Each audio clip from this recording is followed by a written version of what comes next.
কিছুদিন আগে একটা গান সোশ্যাল মিডিয়ায় ভাইরাল হয়েছিল বকুলতলার মেলা নিয়ে। বকুলতলার মেলা কোথায় বসেছিল কেউ জানতে পারেনি, কিন্তু উত্তম সুচিত্রার সদানন্দের মেলায় কোথায় প্রথম বসেছিল সেটা আমি জেনে গেছি, আপনাদেরও জানাবো। আমার সাথে আপনারা থাকুন। নমস্কার, আমি তনুপ বলছি। আমার সিনেমা চিরদিনের চ্যানেলের নতুন একটা ভিডিও নিয়ে এসেছি, আপনারা অতি অবশ্য একটু সাবস্ক্রাইব করে দেবেন। এই সিনেমাটা মূল যে গল্প থেকে নেওয়া হয়েছিল সেটা হলিউডে তৈরি হয়েছিল 1947 সাল। 1947 সালের 19শে এপ্রিল ভারত তখনও স্বাধীন হয়ে পারেনি। হলিউডে তখন এই ছবিটা তৈরি হয়েছিল। ছবিটা যে গল্প অবলম্বনে তৈরি হয়েছিল তার নাম ছিল it happened on Fifth Avenue. নায়ক ছিলেন ডন ডিফোর, নায়িকা অ্যান হার্ডি এবং অন্যান্য চরিত্রে ছিলেন চার্লস রাগলার, ভিক্টর মুর। ছবিটা খুব ভালো হিট হয়েছিল, অনেক টাকা খরচা করে ছবিটা তৈরি করা হয়েছিল। ছবিটা $1.8 মিলিয়ন ছবিটা লাভ করেছিল। এর বেশ কিছুকাল পরে, মানে বছরখানেক পরে, এই ছবিটারই গল্প নিয়ে হুবহু একটা হিন্দি সিনেমা তৈরি হলো। তার নাম ছিল পাগড়ি। এই ছবিটা শ্রেষ্ঠাংশে ছিলেন অমর, রাম অবতার, গোপী, শশীকলা, কামিনী কৌশল ইত্যাদি। এই ছবিটা পরিচালক ছিলেন অনন্ত ঠাকুর, প্রডিউসার ছিলেন প্রেম নারায়ণ অরোরা। এই প্রেম নারায়ণ অরোরাই পরবর্তীকালে আবার এই ছবিটা হিন্দিতে রঙিনে তৈরি করেছিলেন। যাক, আসছি সে প্রসঙ্গে পরে। এই ছবিটা বাংলায় বেশ কিছুকাল পরে তৈরি হয়েছিল 1954 সালে। সেই ছবিটার নামই ছিল সদানন্দের মেলা। পরিচালক ছিলেন সুকুমার দাশগুপ্ত, শ্রেষ্ঠাংশে ছিলেন উত্তম কুমার, সুচিত্রা সেন, ভানু বন্দ্যোপাধ্যায়, ছবি বিশ্বাস, পাহাড়ি সান্যাল, তুলসী চক্রবর্তী, কানু বন্দ্যোপাধ্যায় ইত্যাদি। এই ছবিটার গল্পের যে প্লটটা অসাধারণ ছিল, মানে কমেডির ঢঙে প্রকৃত বাস্তব সত্য মানুষকে দেখানো হয়েছিল। কমেডিটা এরকম ছিল, শহরের মূল প্রান্তে একটা বিশাল শিল্পপতির বাড়ি পরিত্যক্ত। উনি ওটাকে খালি রেখে দিয়েছেন না পরবর্তীকালে ওটাকে ভেঙে বড় একটা ফ্ল্যাট বাড়ি বানাবেন। এবার বাড়ি ফাঁকা রাখলে তো ওরকম ফাঁকা থাকে না শহরের মূল কেন্দ্রে।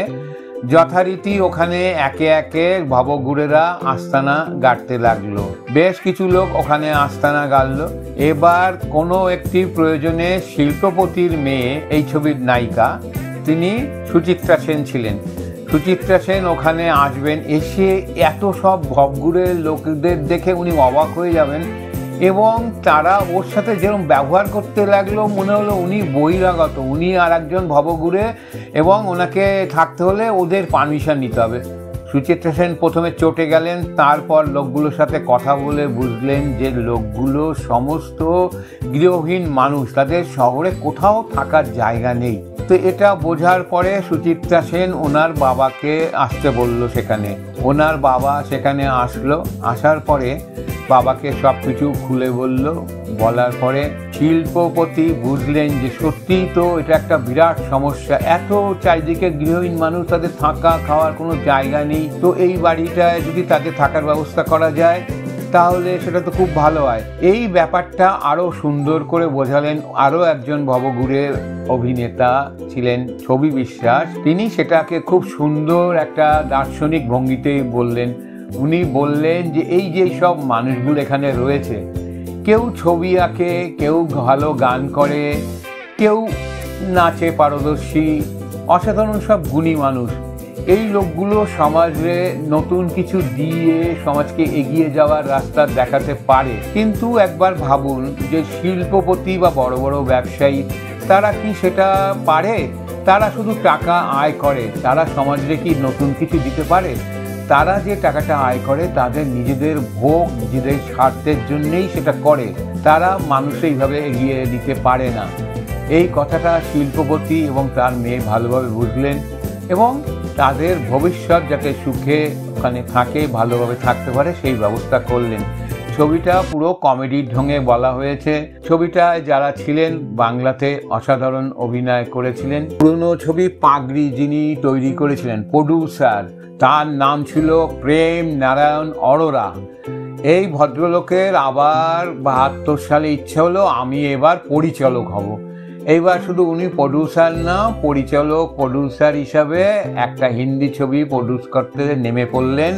প্রধান ভূমিকায় নিলেন রাজেশ খান্না, সাধনা, অশোক কুমার, আরও বহু নামকরা শিল্পী।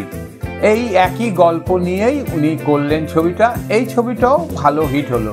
হিট হওয়ার একটা অন্যতম কারণ সেই সময় রাজেশ খান্নার সাংঘাতিক উঁচুতে উঠে যাওয়া ক্যারিয়ার।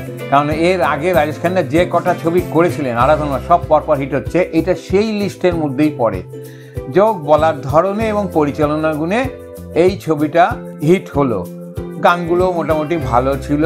তাহলে দেখুন একই গল্প নিয়ে সিনেমাটা তৈরি হলো, কোথা থেকে কোথাও চলে এলো।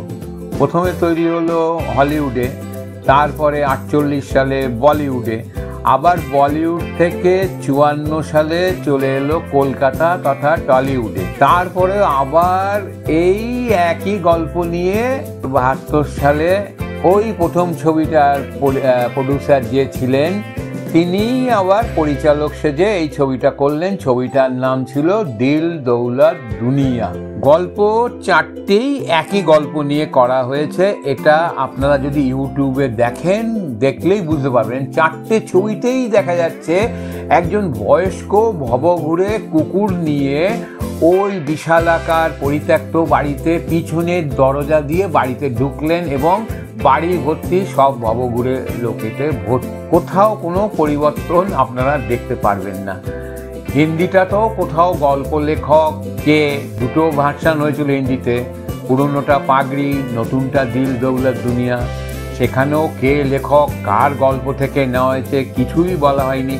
বাংলাটা তো দেখুন সেরকমভাবে কিছু বলা হয়নি, খালি লেখক মণি বর্মা নামটা দেওয়া হয়েছে। কিন্তু আমরা তো দেখলাম ভার্সানগুলো, সেখানে মণি বর্মার গল্প এটাই না। চিত্রনাট্যকার হয়তো পেমেন্ট করে দিতে পারতেন, করেওছেন, কিন্তু মণি বর্মার গল্প এটা না, গল্পটা হলিউডের। তাহলে দেখলেন যে একটা জিনিস, যে কেউ কোথাও লেখকের কৃতজ্ঞতা স্বীকার এটা কার থেকে নেওয়া হয়েছে এইটুকু ভদ্রতাটুকুও দেখানো হয় না।